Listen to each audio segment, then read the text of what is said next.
Hello everyone. So Darjeeling the queen of hills जो इसको बोला जाता है, वहाँ हम विज़िट किए थे at the end of March. और वहाँ का वेदर कैसा था ये मैं आपको इस वीडियो में बताऊंगी। मैं इस वीडियो में ये भी बताऊंगी कि वहाँ पे कौन कौन से होटल्स है, कौन से होटल पे आप स्टे करना चाहते हो, प्राइस रेंज कैसा है। अगर आप 2 दिन के ट्रिप पे जाओगे तो दार्जिलिंग आराम से कंप्लीट हो जाएगा। तो दार्जिलिंग का सबसे इम्पोर्टेंट जो टॉय ट्रेन है वो हम यहाँ पे देख सकते हैं। टॉय ट्रेन शुरू हुआ मतलब दार्जिलिंग शुरू हुई, टॉय ट्रेन ख़त्म हो गया मतलब दार्जिलिंग ख़त्म हो गया। एंड ऑल्सो मैं आपको ये बताने वाली हूँ कि दार्जिलिंग जाने का बेस्ट टाइम कौन सा है।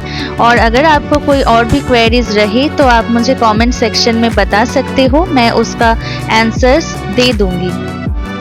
तो पहले तो हम गए थे दार्जिलिंग के होटल में। हमने बुक किया था मस्कटेल रोमा होटल, बट वो थोड़ा अपहिल पड़ गया था। और उसके पास ही था सिनक्लेयर्स दार्जिलिंग।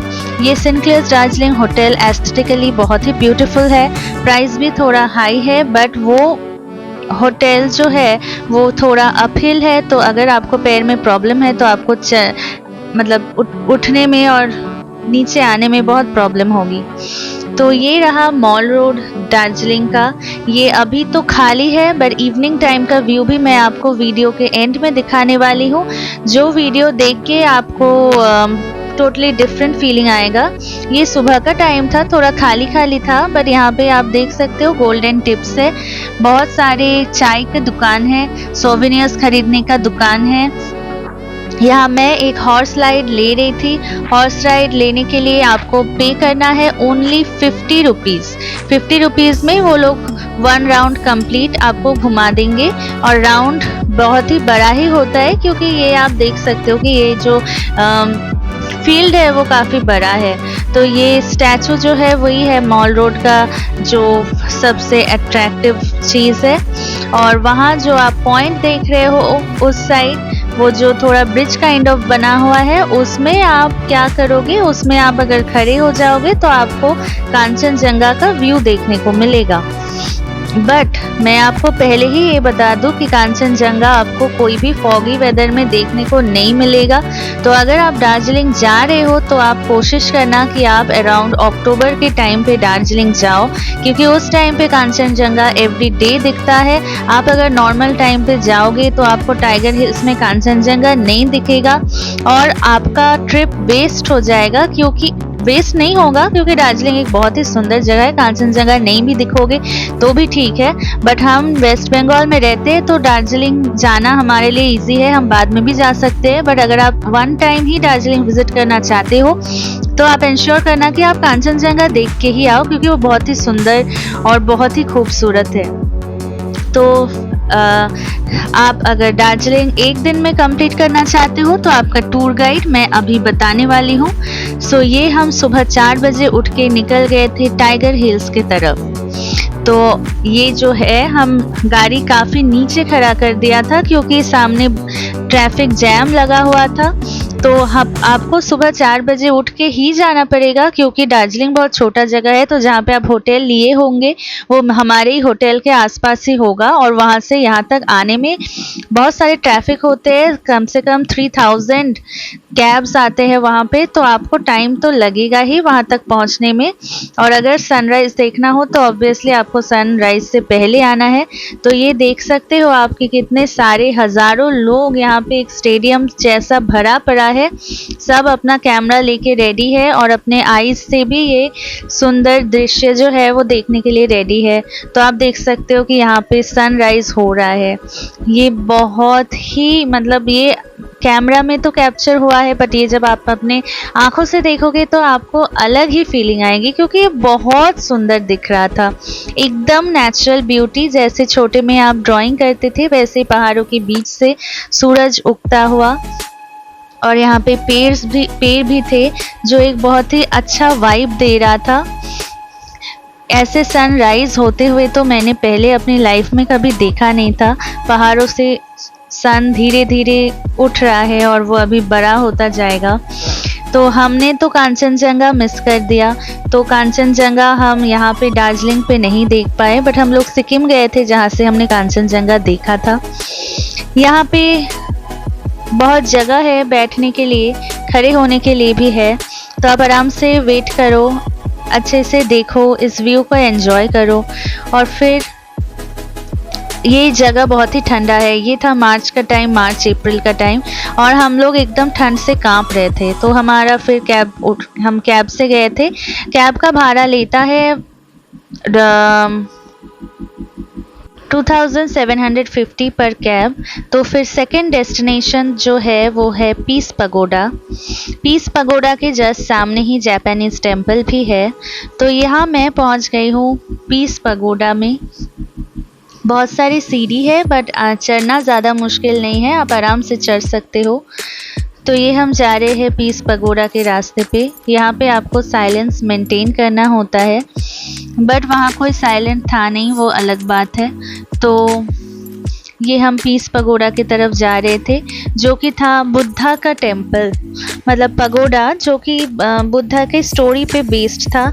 मैं आगे आपको दिखाने वाली हूँ कि यहाँ पे बुद्ध देव के जो लाइफ के फेजेस थे, जहाँ पे उन्होंने घर छोड़ा, जहाँ पे उन्होंने मोक्ष प्राप्ति की, जहाँ पे उनकी जो शादी हुई थी, ये सारा कुछ इस टेम्पल के आसपास घिर के पूरा उनका लाइफ स्टोरी दिखाया हुआ है।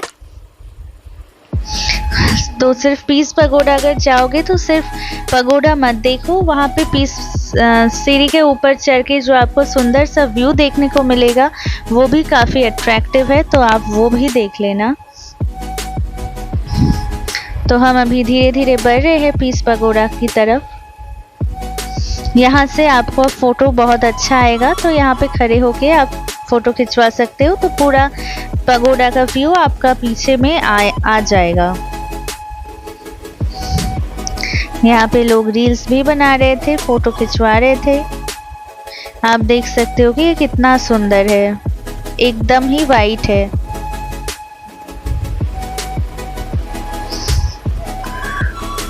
तो ये हम जो मैम आपको बता रही थी, ये है नीचे वाला, आप सेक्शन पढ़ लेना। ये बुद्धदेव भगवान प्रीच कर रहे हैं, मतलब वो सिखा रहे हैं अपने भक्तों को। तो ये है पहला वाला जो फोटो है। फिर यहाँ का कार्विंग्स आप देखो, मतलब जो खुदाई करके बनाया हुआ है, बहुत ही वो इतना अच्छे से किया हुआ है वो, मतलब आपको लगेगा नहीं कि वो इतने अच्छे से कार्विंग्स कोई कर सकता है। एकदम एक एक पत्ता, एक एक इंसान, एक एक जो कपड़े का जो फोल्डिंग्स होता है वो सब इतने अच्छे से किया गया है। ये है बुद्धदेव भगवान का मेडिटेशन का जगह जो आपको दिखा दी हूँ। तो ये पगोडा का व्यू, और पगोडा का ये व्यू हम लोग ले रहे थे। पगोडा पे आप प्रेयर्स करना, और सामने जो जगह है वहाँ पे आप पैसे दोगे तो आपकी मन की कामना पूरी हो जाएगी। बहुत ही सुंदर है ये पगोडा, दोनों साइड पे 2 लायंस बैठे हुए हैं। ये हम आ गए जापानीज टेम्पल में, जो कि पगोडा के जस्ट सामने है। ये जापानीज टेम्पल था हमारा सेकंड स्पॉट। ये पीस पगोडा का थोड़ा बहुत व्यू आप और भी देख लो। बुद्ध देव के ही स्टैचूज और बुद्ध देव के ही स्कल्पचर्स है पूरे पीस पगोडा में। और यहाँ पे लिखा है डू नॉट क्लाइम, मतलब आप यहाँ पे चढ़ नहीं सकते। ऑब्वियसली चढ़ना अलाउड भी नहीं है और खतरनाक भी होगा। ये उनके बर्थ के टाइम का फोटो है। ये फिर से वो जो प्रीचिंग कर रहे थे वो प्रीचिंग का है।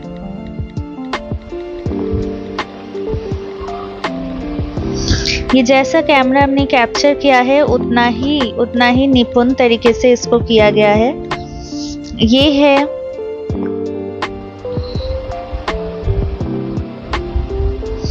ये हम जा रहे हैं अभी जापानीज टेम्पल की ओर।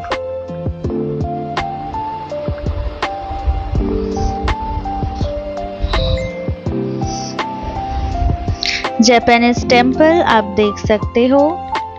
जापानीज टेम्पल के बाहर का व्यू से अंदर का व्यू और भी अच्छा है। यहाँ पे लिखा हुआ है जापानीज टेम्पल और वर्ल्ड पीस पगोडा। ये हम जाएंगे अभी जापानीज टेम्पल के अंदर और देखेंगे कि जापानीज टेम्पल के अंदर क्या है। ये लाइन हर जगह कॉमन है, जहाँ भी आप पगोडा देखोगे लाइन सामने ही रहेगा। ये जापानीज टेम्पल है। यहाँ घुसने से पहले आपको बाहर जूता खोल के जाना पड़ेगा, क्योंकि ऊपर प्रेयर्स हो रहे होते हैं सुबह ही। तो जो पूजा करेंगे वो अभी आ चुके हैं।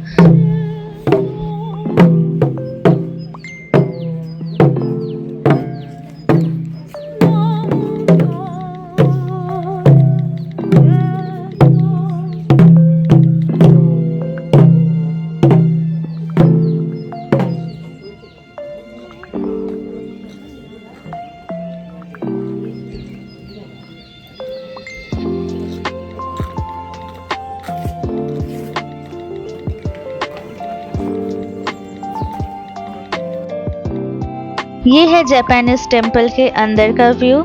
यहाँ पे उनके जो लीडर है उनका फोटो बीच में लगाया हुआ है और आसपास बहुत सारे डेकोरेशंस किए हुए हैं। वहाँ पे उनका पूजा होता है रोज। यहाँ पे फोटो आप खींच सकते हो। तो नेक्स्ट हम आ गए हैं दार्जिलिंग के ज़ू पे। दार्जिलिंग का ज़ू का एरिया बहुत ह्यूज है, हम पूरा कैप्चर नहीं कर पाए, बट कुछ चीज़ हम आपको दिखा देते हैं। पहले ही आपने भालू देख लिया जो कि बहुत ही सामने से आपको दिख रहा था। यहाँ जिप लाइन एक्टिविटीज़ भी है, जहाँ पे आप ये जो स्पोर्ट्स वगैरह है वो कर सकते हो और प्राइस बहुत ही अफोर्डेबल है, सिर्फ 150 रुपीज़ पर पर्सन। और यहाँ पे घुसने के लिए एंट्री फीस भी बहुत ही अफोर्डेबल है, जो कि है ₹150 पर पर्सन। फिर यहाँ का जो मेन अट्रैक्शन था वो रेड पांडा था। ये रहा बहुत ही क्यूट सा एक रेड पांडा जो कि इतना क्यूटली घूम रहा है। एक नहीं है, हमने एक को ही कैप्चर किया है, बट आसपास और भी 3-4 थे। ज़ू बहुत ही बड़ा है, अंदर 2-3 म्यूजियम्स भी है माउंटेनियरिंग के ऊपर। तो बट सब कुछ हमने कैप्चर नहीं किया हुआ है, क्योंकि सब जगह कैप्चर करना अलाउड भी नहीं था। ये कुछ फोटोज जो हमने अपने कैमरा से लिए हैं। ये है टाइगर, ये है वुल्फ। इनके अलग अलग नाम हैं जो आप वहाँ जाके देख सकते हो। ये है रॉयल बंगाल टाइगर, ये है चीता। अगर आप थक जाओगे, और आप डेफिनेटली थक जाओगे, तो ये है बैठने का जगह जहाँ पे आप बैठ सकते हो, जो कि फूल से सजाया हुआ है। ये माउंटेनियरिंग इंस्टीट्यूट के सामने हमने लव पे वाले पे फोटो खिंचवाया था। फिर नेक्स्ट डेस्टिनेशन है टी गार्डन।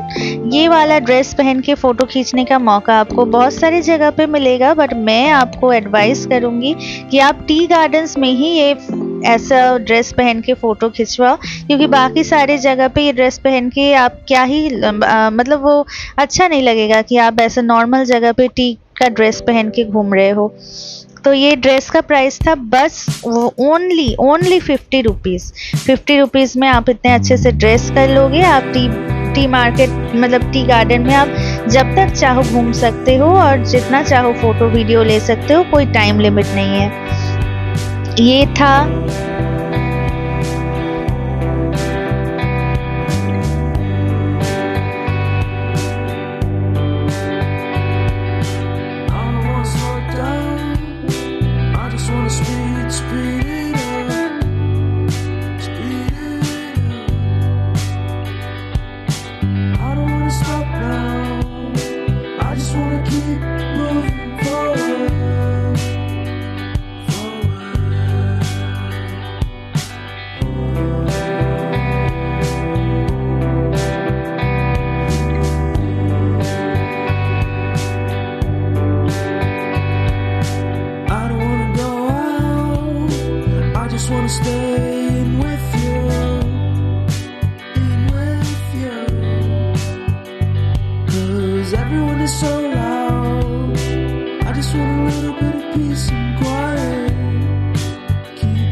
इस जगह का नाम है बतासिया लूप।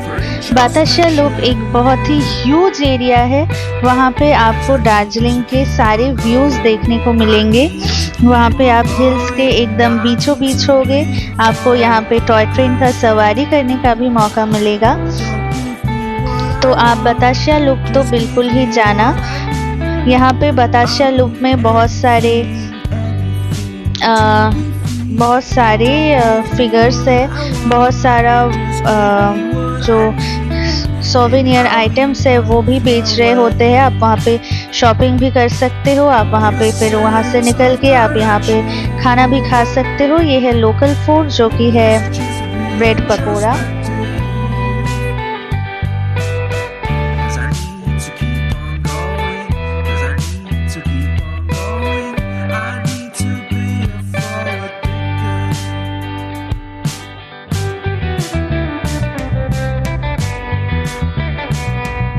बट आप सांता बांता ढाबा से खा सकते हो, जो हमने किया था। वो वहाँ का टॉप क्लास एक रेस्टोरेंट है। सुबह से ही खुल जाता है, आप जाके वहाँ पे खा सकते हो। आई बेट वहाँ पे आपको बुरा नहीं लगेगा, बहुत ही टेस्टी लगेगा।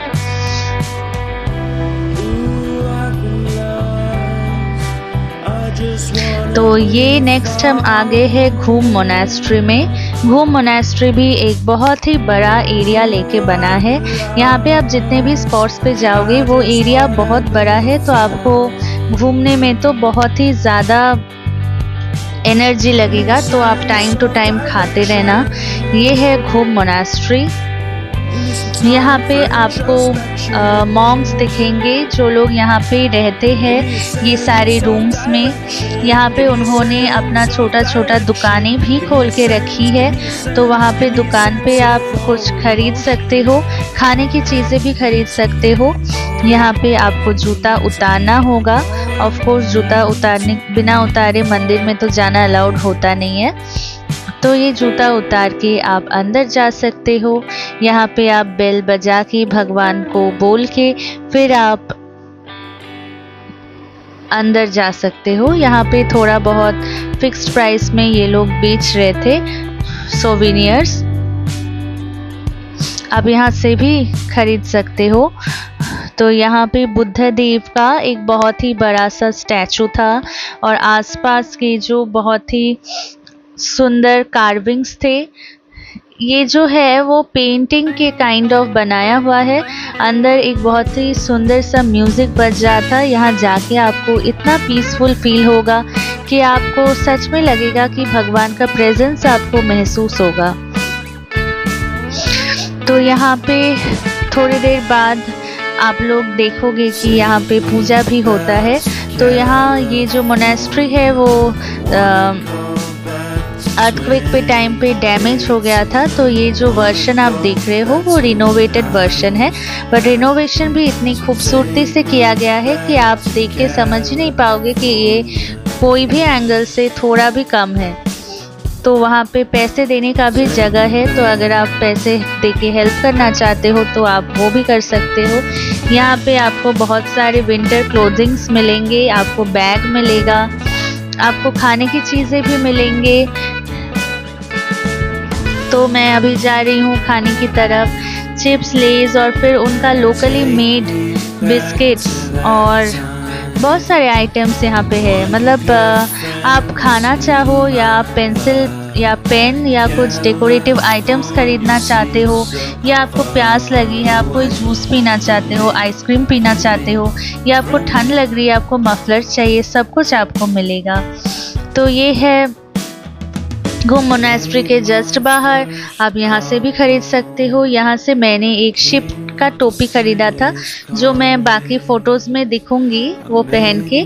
तो उसका कॉस्ट बाकी जगह पे बता रहा था कि 300 है, बट यहाँ पे जब मैंने ख़रीदा तो मुझे बस 200 में मिल गया। तो घूम मोनेस्ट्री के बाहर की दुकानों से आप ज़रूर शॉपिंग करना। फिर शाम को हम वापस आ गए मॉल रोड पे हमारे होटल के तरफ। वहाँ पे एक सुपर एक्सपो 2025 वो चल रहा था, मेला काइंड ऑफ चल रहा था। बट उस मेला में तो घुसना भी मत, क्योंकि प्राइस बहुत हाइप्ड था, बहुत ज़्यादा प्राइस ले रहे थे। यहाँ के डॉगीज़ बहुत ही ज़्यादा क्यूट थे, तो हमने कुछ डॉगीज़ को कैप्चर किया हुआ है।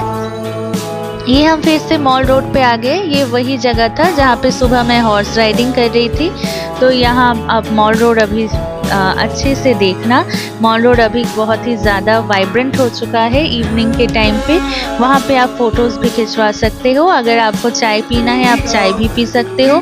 अगर आपको चाय लेना है अपने घर पे या घर वालों के लिए तो आप वो शॉपिंग भी मॉल रोड पे ही कर सकते हो। ये है मॉल रोड का फुल व्यू।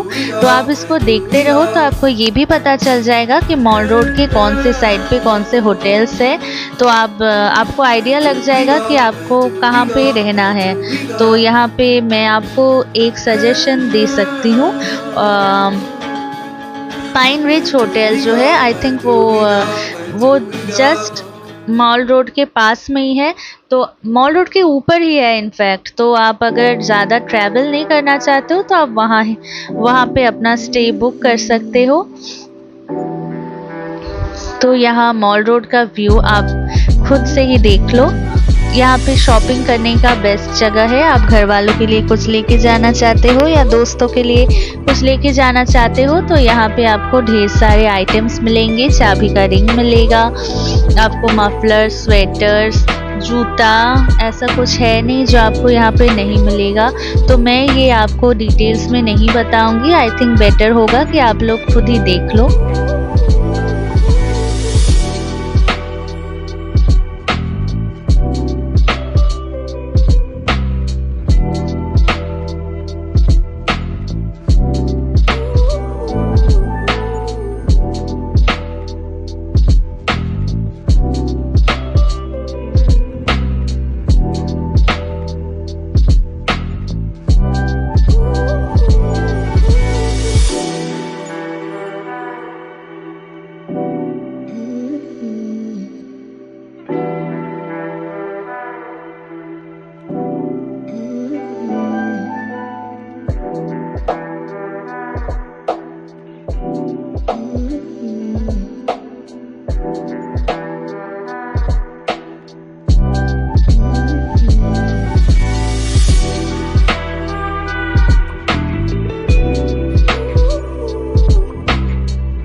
बहुत लंबा जर्नी था तो काफ़ी लोगों ने मिस। तो लंच करने के लिए हम गए थे मॉल रोड से। होटल और मॉल रोड के बीच में एक रेस्टोरेंट था जिसका नाम था कुंगा रेस्टोरेंट। सो कुंगा रेस्टोरेंट वहाँ का एक बहुत ही ऑथेंटिक और बहुत ही फेमस रेस्टोरेंट है। अगर आप तिब्बतन खाना खाना चाहते हो जो कि है ऑथेंटिक माउंटेन फूड, तो आप ज़रूर कुंगा रेस्टोरेंट पे जाना। यहाँ पे और भी सारे होटल्स है, ये होटल्स पे भी आप स्टे कर सकते हो। ये मॉल रोड के एकदम पास में है। तो ये हम पहुंच गए हैं कुंगा रेस्टोरेंट में। क्योंकि ये रेस्टोरेंट बहुत फेमस है, आप यूट्यूब या आप गूगल पे भी सर्च करके देख सकते हो कि ये रेस्टोरेंट में कितना स्टार्स है और ये कितना ज़्यादा पॉपुलर है। तो यहाँ पे इसीलिए बहुत लंबा सा लाइन लगा हुआ था, तो हम भी लाइन के पीछे खड़े हो गए। रेस्टोरेंट काफ़ी फेमस है बट अंदर जगह कम है, इसीलिए भीड़ बढ़ रहा था। हम तो फिर भी जल्दी गए थे, हमारे बाद में जो गए उनको कुछ देर बाद खाना मिला भी नहीं। तो आप 5 बजे ये क्लोज्ड हो जाता है, तो उससे पहले ही आप जाके अपना लंच वहाँ पे कर लेना। तो ये है रेस्टोरेंट के अंदर का व्यू, काफ़ी कोजी सा रेस्टोरेंट है। तो यहाँ पे हम बहुत देर लाइन पे खड़े हुए थे, ऑलमोस्ट हाफ एन आवर। तो यहाँ पे आप पहले से ऑर्डर भी नहीं कर सकते जब तक आपको सीट नहीं मिलता। तो ये जो खाना बना रहे थे वो भी सारे वहाँ के लोकल्स ही थे। तो आपको जो खाना आप खाओगे वो एकदम ऑथेंटिक दार्जिलिंग फूड होगा। नॉर्मल रेस्टोरेंट्स पे तो आप कहीं भी खा सकते हो, बट अगर आप दार्जिलिंग गए हो या पहाड़ी इलाके पे गए हो तो हम तो प्रेफर करते हैं कि वहाँ का खाना खाएं। तो ये कुंगा रेस्टोरेंट पे इसीलिए हम आए थे। लंच से ज़्यादा टाइम हो गया था। तो यहाँ पे वो लोग बहुत ही ऑथेंटिक तरीके से एक पेपर देते हैं जिसमें आपको खुद ही लिखना होता है कि आप क्या क्या ऑर्डर करना चाहते हो। तो हमने पहले ही डिसाइड कर लिया था, तो अभी मैं लिख रही थी कि मैं क्या क्या खाऊंगी। तो हमने ऑर्डर जो किया था वो मैं अभी लिखने वाली हूँ।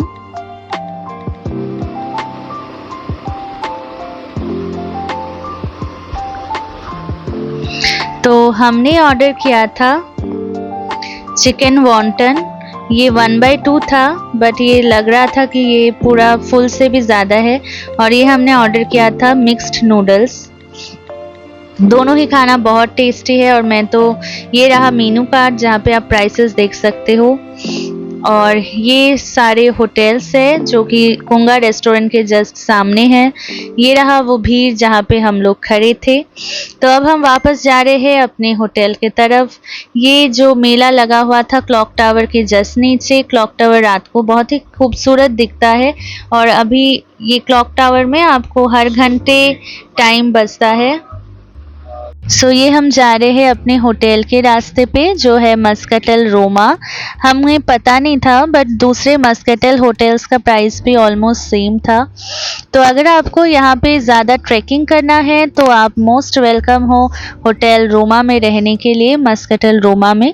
बट अगर आपको ट्रैवलिंग करने में इंटरेस्टेड नहीं है, आप अगर वेट लूज़ नहीं करना चाहते हो, तो आप मस्कटेल होटल रोमा पे अपना रूम मत लेना, ये मेरा सजेशन है।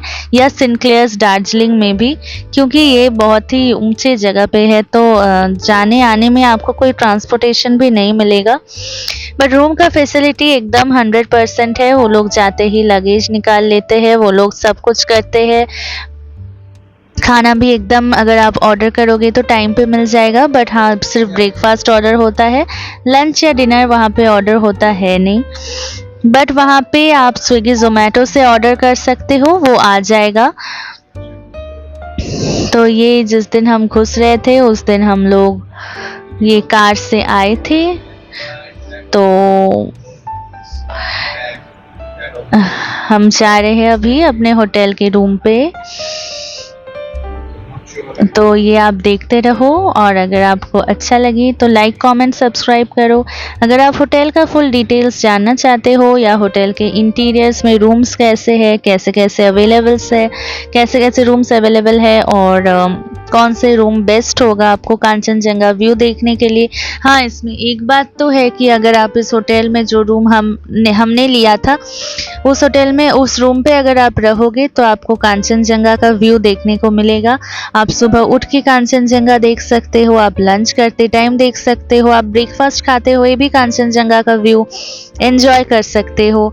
तो आपको चूज़ करना है कि आप इतना ऊपर उठ के ये रूम लेना चाहते हो या नहीं। तो ये है द येलो स्ट्रॉ रेस्टोरेंट, जहाँ पे हमने नेक्स्ट डे निकलने से पहले इंग्लिश ब्रेकफास्ट ऑर्डर किया था और वो बहुत ही टेस्टी था।